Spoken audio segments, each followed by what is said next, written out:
you think of Long Island, there are several things that immediately come to mind. You have the traffic, you have the planes flying overhead, you have our miles and miles of beautiful beaches, but most of all you think of our beloved Long Island Railroad. As of 2019, the LIRR is the busiest commuter railroad in the United States, with an average ridership of over 350,000 passengers per day. But Long Island's railroading history goes a lot deeper than the overcrowded silver bullets we know today. In this episode, we're going to take a look at several spots in Nassau County where remnants of former rail operations are hidden right in plain sight.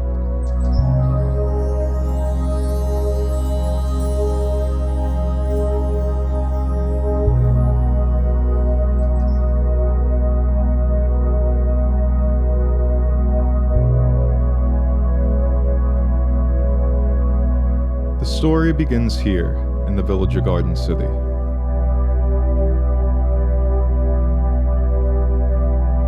Just southeast of the corner of Franklin Avenue and 7th Street lies a diamond-shaped window into the past. This area was formerly known as Hempstead Crossing.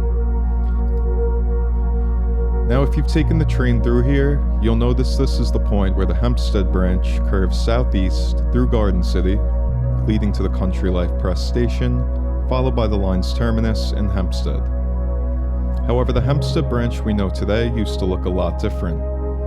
A deeper look will explain how former railway routes led to this distinct cutout in the landscape.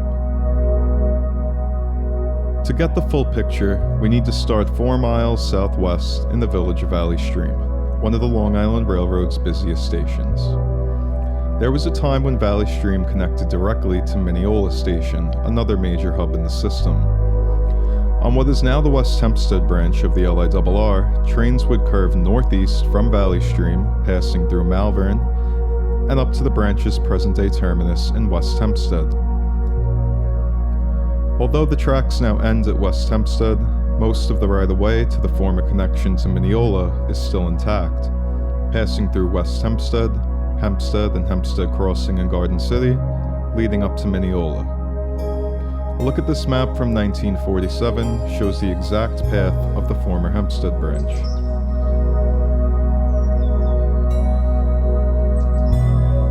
The line was abandoned in the 1960s and the tracks were removed a few years later. Most of the area is now a grassy corridor serving as a right-of-way for power lines, as well as a home to many feral cats.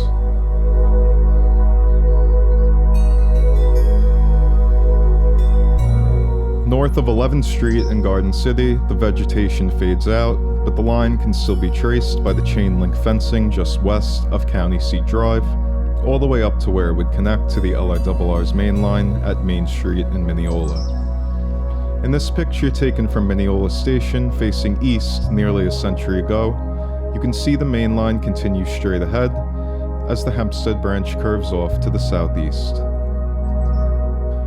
Hempstead Crossing served as not only a crossroads for trains heading in all directions, but also as a direct connection to the headquarters of book publisher Doubleday, Page & Company.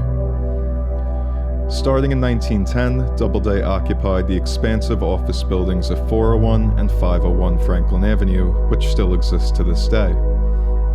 The facade of the 501 building has been beautifully restored and bears an inscription of the Doubleday logo near the top, as well as a marking of the year it all began, 1910. A year later, in 1911, Country Life Press Station was established to enable Doubleday's employees to commute by rail from all directions. Just south of Chestnut Street in Garden City, the original Country Life Press Station house still remains abandoned alongside the present-day platform. These photos show the old station house while it was still in use, with the train docking at the station, presumably to bring Doubleday employees for their short walk over to work on Franklin Avenue. Now let's take another look at the old Hempstead Crossing. Another set of tracks continues directly east, but these tracks are not a part of the modern LIRR system. This eastward line is known as the Central Extension, originally operated by the Central Railroad of Long Island. The company was established in 1873 by Alexander Stewart, who was largely responsible for the development of Garden City and is the namesake of Stewart Avenue. The Central Railroad was later taken over by the LIRR. This branch originally extended from Flushing, on what is now considered the Hempstead branch, all the way to Westbury and Bethpage. The rights-of-way and stations in Westbury and Bethpage are less visible today, but west of the Meadowbrook Parkway, the tracks remain largely intact. The LIRR ceased use of this branch for passenger traffic in the 1930s, but the tracks were kept active for freight trains and special-use shuttles. The tracks were also used after World War II to transport construction materials for the development of Levittown. Today, they are occasionally used by special-use trains, most notably Barnum and Bailey's 60-car circus train.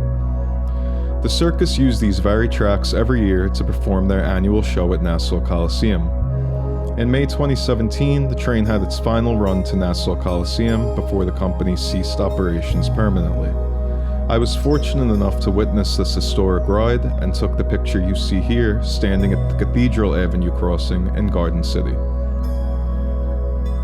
About 3,000 feet east of Hempstead Crossing, the tracks pass over Clinton Road. Looking at the map from 1947, it is here you can see the site of the former Clinton Road station. The station house is fully intact to this day and now serves as a firehouse for the Garden City Fire Department. This photo shows a locomotive passing Clinton Road while it was still a train station.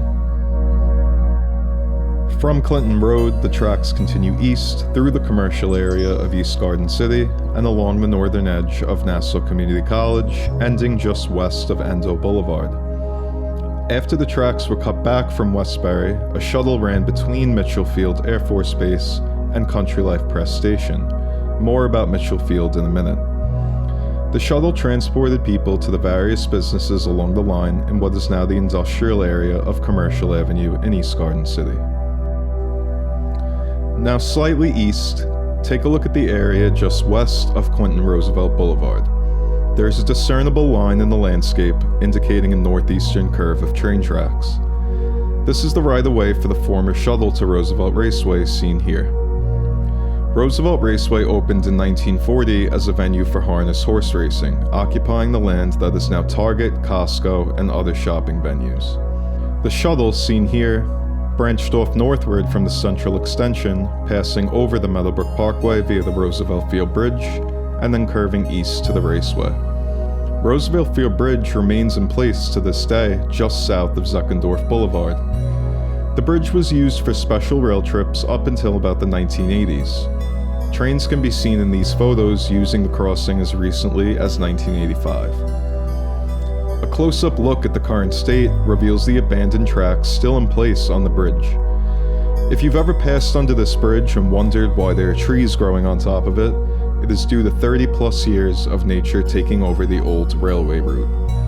Additionally, a set of abandoned tracks remains right behind the Ethan Allen store on Stewart Avenue.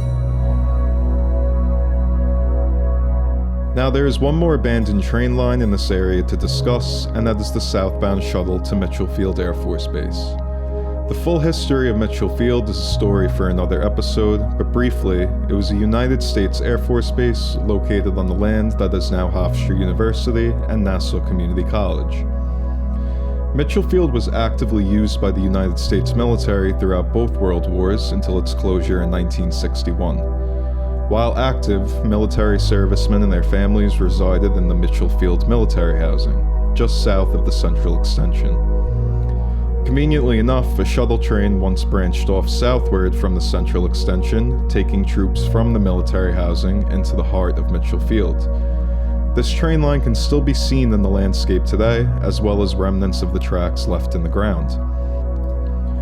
Just south of the former military clothing store, seen here, at the end of the tracks, the train car that once transported the military still remains on the tracks, and is now overtaken by vegetation. It is unclear why this was never removed after more than 50 years of inactivity, but nonetheless, it is a fascinating look into the US military's origins at Mitchel Field. Now this is not the only remnant of Mitchel Field visible today. The former northeastern edge of the runway lasted very long after Mitchel Field's demise. It is clearly visible here on the map, but as of 2020 has been taken over for the future site of a Nassau County Police training facility.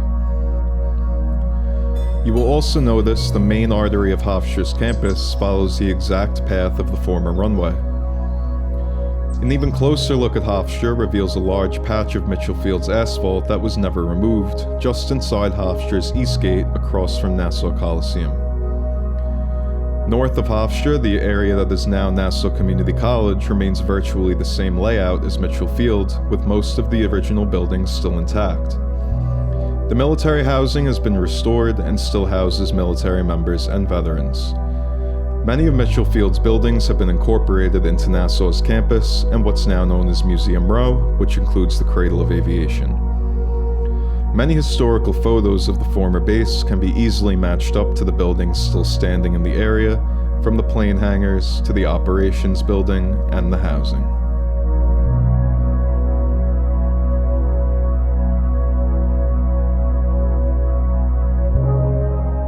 So although we never know what the future is going to hold for Long Island, one thing is for certain, that small pieces of the puzzle of history will always remain in our view.